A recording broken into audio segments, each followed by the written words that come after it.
Bem-vindo a bordo, eu sou o Cláudio Lucchesi, esse aqui é o Kowalski e estamos começando mais um Documento Revista Asas, junto com os nossos parceiros, a Embraer, a El Sistemas, Digex, a ADTEC e Hangar 33. E fica já o recado aqui do Kowalski, você gostou do vídeo? Dá o seu curtir e não deixe de comentar. Quanto mais você participa, mais o YouTube te manda as notificações e você fica informado de tudo que rola aqui no canal. Visita a nossa loja online, nos ajuda a manter esse trabalho. E com isso também você mergulha mais no mundo da Asas. E você sabe e concorda comigo, pensar faz bem. E vamos lá, a primeira parte desse nosso pacote duplo sobre o primeiro grupo de caça da Itália nos deixou em Tarquínia, com o grupo acomodado e preparado para entrar em ação. O primeiro grupo de caça brasileiro estava integrado ao USAF, fazendo parte do 350º grupo de caça. Mas aí pode rolar a pergunta, né? Mas como um grupo era subordinado a outro grupo? Na Força Aérea Brasileira, o Santa Pua era um grupo aéreo, mas para a USAF, a sua estrutura, número de aviões, pilotos e tudo mais, era a de um esquadrão. Então, para o comando da USAF na Itália, o primeiro grupo de caça da Força Aérea Brasileira era um dos 4 esquadrões que compunham o 350º grupo de caça norte-americano. Os outros 3 eram o 345º, o 346º e o 347º esquadrões. Em outubro de 44, todos estavam reunidos em Tarquínia. E qual era o cenário de operações na Itália nessa época? Para entender, olha isso. No leste, o exército soviético estava na porta da Prússia Oriental e tinha chegado em Varsóvia. Todo o território soviético já estava livre do terror nazista. E as vanguardas soviéticas miravam já o rio Oder e depois Berlim. No oeste, a França estava já libertada e as forças aliadas chegavam às fronteiras da própria Alemanha. Tudo que a Luftwaffe, a um dia tão temida e poderosa Força Aérea Alemã, ainda tinha, estava engajado, portanto, em proteger a própria Alemanha, que vinha sendo devastada pelos bombardeiros aliados, e tentar, claro, frear os avanços das suas próprias fronteiras. Em resumo, praticamente não havia mais aviação inimiga na Itália. E assim, toda a atividade das unidades aéreas aliadas estava voltada ao apoio às tropas em terra. Porque em terra, o exército alemão ainda resistia. E essa resistência incluía uma bastante numerosa, muito bem treinada e bastante temível artilharia antiaérea, com armas dos mais variados alcances e poder de fogo, de metralhadoras pesadas ao muito temido canhão de 88. Essa era a tal Flak, a artilharia antiaérea alemã. Bom, então se você acha que a falta de caças alemães fazia a guerra aérea na Itália um parquinho infantil, cuidado, tá errado. Olha, até os nossos dias, né, a Força Aérea Russa não está tomando perdas na Ucrânia para os caças ucranianos, mas para as defesas antiaéreas. E outra coisa, tendo então a missão justamente de dar apoio de fogo às tropas, isso colocava caças bombardeiros como os Thunderbolt brasileiros exatamente expostos à artilharia antiaérea alemã, a Flak.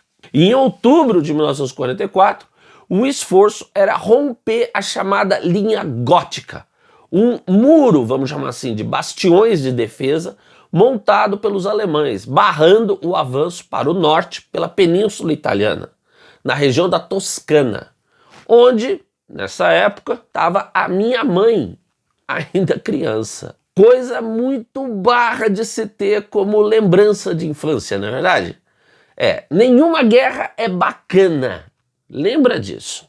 O 350º grupo de caça da USAF respondia ao 22º Comando Aerotático, que apoiava o 5º Exército Americano, dentro do qual estavam os nossos pracinhas, da Força Expedicionária Brasileira, a FEB. enfim, em 31 de outubro de 44, usando o código de rádio Jambok, aconteceu a primeira missão efetiva de combate, com o capitão Pamplona decolando como ala de uma das esquadrilhas do 346º Esquadrão, numa missão de atacar uma ferrovia perto de Verona. Por 2 semanas, como familiarização, os brasileiros voaram missões assim, em conjunto com os esquadrões norte-americanos. E foi numa dessas que aconteceu a primeira baixa, em 6 de novembro, quando o segundo-tenente John Richardson Cordeiro e Silva foi atingido pela flak, perto de Bolonha. Com o seu avião soltando um rastro cada vez maior de fumaça branca, ele ainda tentou voltar com a sua esquadrilha para o território amigo, mas, segundo relatos, de repente fez uma curva planada e se precipitou ao solo. E outra perda no dia seguinte, hein? Numa sortida de instrução, o segundo-tenente Odegar Olsen Sapucaia perdeu o controle do seu P-47 em uma manobra de derrapagem e despencou ao solo. 2 mortos em 2 dias. Mas, apesar dessas perdas, a guerra continuava. E a missão dos brasileiros também. Enfim, em 11 de novembro, o primeiro grupo de caça passou a operar por si só, fazendo suas próprias missões. E essa primeira missão, 100% do grupo, decolou logo às 8 da manhã, com Lafayette, Kopp, Keller e Cox na esquadrilha Red, e Pamplona, Assis, Coelho e Meira na Green. Mas, 2 dias depois, outras 2 mortes. Para fins da propaganda aliada, uma equipe de filmagem militar norte-americana foi mostrar a unidade brasileira, né? E no dia 16, decolaram com o C-47 para filmagens em voo. Os segundo-tenentes Valdir e Rittmeister foram no Douglas para tirar suas próprias fotos. Pegaram uma carona, né? E aí, numa das manobras, a asa desse atingiu o P-47 do Perdigão, que conseguiu saltar e se salvar de paraquedas. Mas o C-47 caiu com a morte de todos os ocupantes. Eu penso no Nero Moura vendo isso, tá? Porque você vai à guerra com a vida de um grupo de aviadores, de jovens nas suas mãos, e assiste 2 deles morrerem num voo de filmagem. Mas, como eu disse, a guerra não deixava muito tempo para luto. Em 21 de novembro começaram as missões de ataque contra alvos específicos. Geralmente os P-47 levavam 2 bombas de 500 libras. E claro, o poder de fogo das suas 8 metralhadoras de .50 polegadas. Também tinham os foguetes não guiados, né? E os alvos estavam pelos Apeninos, no Vale do Rio Pó e no Passo Brenner, o principal corredor de saída das tropas alemãs da Itália. Porque um dos grandes objetivos dos aliados era exatamente cortar a saída das tropas alemãs. Ou seja, segurar essas forças inimigas na Itália, para que não fossem reforçar a resistência contra o avanço aliado na Bélgica, na Holanda ou nas próprias fronteiras da Alemanha. Então, você vê como essa luta na Itália tinha o seu peso na estratégia geral de acabar de vez com o pesadelo do Terceiro Reich nazista de Adolf Hitler. Os alvos eram os mais diversos, de trens e veículos blindados a pontes, depósitos de munição e de combustível e posições de artilharia. Havia também as missões de apoio direto às tropas aliadas, para neutralizar bastiões de resistência que estivessem travando o avanço. E em menor número, tinha também missões de escolta de bombardeiros como os B-25 Mitchell, que atacavam alvos estratégicos no norte, onde talvez pudesse haver ainda alguma reação da Luftwaffe. Mas isso nunca aconteceu. O primeiro grupo de caça nunca entrou em dogfight com a Luftwaffe. Enfim, com o aeródromo de Pisa ficando pronto, com os consertos dos danos deixados pelos alemães, todo o 350º grupo de caça se mudou para lá, com os nossos Jamboks, iniciando essa transferência em 2 de dezembro. E em menos de 48 horas, já estavam operativos no novo lar. Tinha chegado o inverno, com a neve e tudo mais, fazendo mais lento o avanço aliado e facilitando aos alemães se entrincheirarem em defesa, no lado sul dos Apeninos. Mas no ar, as operações continuavam intensas e cobrando o seu preço. No dia 23, Mota Paz era abatido. Ele se salvou de paraquedas, mas foi capturado e só ia ser libertado no final da guerra. Outro a virar prisioneiro de guerra foi Assis, em 21 de janeiro de 45. No mesmo dia, o grupo perdia Aurélio, morto ao ser atingido pela Flak em Milão. Antes, no dia 2, o grupo já tinha também perdido Medeiros, abatido em Alessandria. E aí vem uma pergunta minha. Você conhece a Ópera do Danilo? Ela é um dos marcos da cultura do primeiro grupo de caça. E nasceu de um dos mais incríveis episódios dos Jamboks na Itália.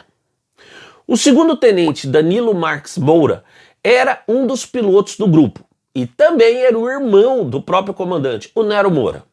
E aí, em 4 de fevereiro de 45, Danilo teve o seu P-47 abatido pela Flak, na área de Treviso. Ele conseguiu sobreviver saltando de paraquedas e descendo bem no meio de território controlado pelo inimigo. Mas ele não estava ali para ser capturado. Ajudado de início por alguns civis italianos, Danilo fez uma incrível jornada de 30 dias. Percorreu aí uma distância cujos relatos variam de 250 a 350 quilômetros. Cruzou com tropas inimigas, se esquivou delas todas e enfim conseguiu voltar ao grupo em Pisa em 4 de março. 30 dias de fuga. Se o Danilo fosse da USAF, a sua saga já estaria nas telas há muito tempo. Talvez vivido pelo Brad Pitt, sei lá. Como ele não é? Pois é, né?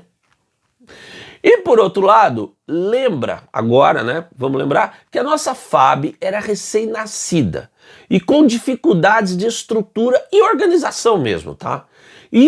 Por isso não se conseguia enviar novos pilotos na quantidade que permitisse dar folga aos veteranos. Nos bombardeiros da USAF, por exemplo, depois de 25 missões, o cara voltava para casa. Com os nossos Jamboks, nada disso. E as perdas se acumulavam. Em março de 45, Pamplona, Fortunato e Lafayette tiveram de ser afastados por motivos de saúde e mandados de volta para o Brasil mesmo. Restavam 24 pilotos que tinham de fazer cada vez mais missões. E até o oficial de ligação, o Major Byers, acabou fazendo 21 missões junto com os brasileiros. E nisso, acumulando missão após missão, um dos pilotos que se destacou foi o segundo-tenente Alberto Martins Torres. Torres era um excelente piloto e um cara dono de um humor muito próprio. E se tornaria o aviador brasileiro com o maior número de missões de combate real na história da nossa FAB, com nada menos que 100 missões na Itália, além de muitas missões de patrulha marítima feitas antes de ir para o grupo. Ele tinha sido, aliás, copiloto do Arará, ele mesmo, o Catalina, que afundou o U-199, o único submarino alemão comprovadamente afundado pelo Brasil na guerra. Nessa missão, ele acabou assumindo o comando do Catalina como piloto, quando o piloto José Carlos de Miranda Corrêa, que também ia ser do grupo de caça, foi para a posição para lançar as bombas. Então, no final de março, os aliados planejavam, enfim, a sua ofensiva final na Itália, março de 1945, hein? E para isso, as forças de terra iriam ter um pesado apoio, precisavam ter um pesado apoio, né, do 22º Comando Aerotático. E a operação aérea teve início em 9 de abril. Os Jamboks participaram intensivamente desse esforço, executando missões num ritmo frenético, graças à determinação de todo o pessoal, dos pilotos das equipes de terra, que trabalhavam virando as noites, para que a cada manhã a linha de voo estivesse com o maior número possível de aviões. Com as tropas alemãs desarticuladas, em retirada ou em fuga mesmo, o Comando Aerotático deu ordem para um esforço máximo iniciado em 20 de abril, e o primeiro grupo de caça respondeu. E o dia 22 marcou as mais intensas 24 horas dos aviadores brasileiros na Itália. E lembra que os caras estavam extenuados, sem substituições. Nesse dia foram 11 missões, com 44 surtidas. A primeira esquadrilha, com 4 aviões, decolou às 8h30 da manhã. E aí, com saídas em intervalo de cerca de 5 minutos, decolaram outras 2 esquadrilhas, sempre de 4 aeronaves cada. E às 9h45, liderada pelo próprio Nero Moura, subiu a 4ª esquadrilha do dia, com a prioridade de atacar os comboios de tropas alemães, localizando às 10h40 uma concentração de uns 80 a 100 veículos alemães, com depósitos de combustível, que foram atacados e deixados totalmente em chamas. Com os aviões pousando, sendo reabastecidos, rearmados, outras 2 esquadrilhas decolaram ainda pela manhã. E outras 5 missões, cada uma com 4 P-47, se sucederam na parte da tarde, com a última decolando de Pisa às 15h15. E desse trabalho todo, dezenas de veículos alemães foram destruídos, além de diversos outros alvos, abrindo o caminho para a ofensiva aliada final em terra. Um único P-47 do grupo foi abatido nesse dia, mas o piloto, Coelho, conseguiu saltar e foi feito prisioneiro de guerra, e foi libertado com o fim dos combates. Por esse motivo, o dia 22 de abril se tornou o Dia da Aviação de Caça na Força Aérea Brasileira. E é também o aniversário da minha filha mais velha, a Natasha. E não foi nada planejado, não. Bom, a guerra ia terminar não muito tempo depois. Em 2 de maio, os combates cessavam na Itália. No dia 8, a Alemanha assinava a rendição incondicional. Os últimos dos pilotos perdidos em combate foram o aspirante Frederico Gustavo dos Santos, em 13 de abril, e o primeiro-tenente Luiz Lopes Dornelles, no dia 26. Dornelles morreu num ataque em Alessandria, 2 horas apenas antes que a cidade fosse libertada pelas tropas da FEB. Bom, e vamos lá. Além da determinação, da coragem e do altruísmo, em termos friamente militares, como foi a atuação do primeiro grupo de caça na Itália? Para mim, eu acho que a melhor referência como historiador militar, que para mim diz tudo, é essa.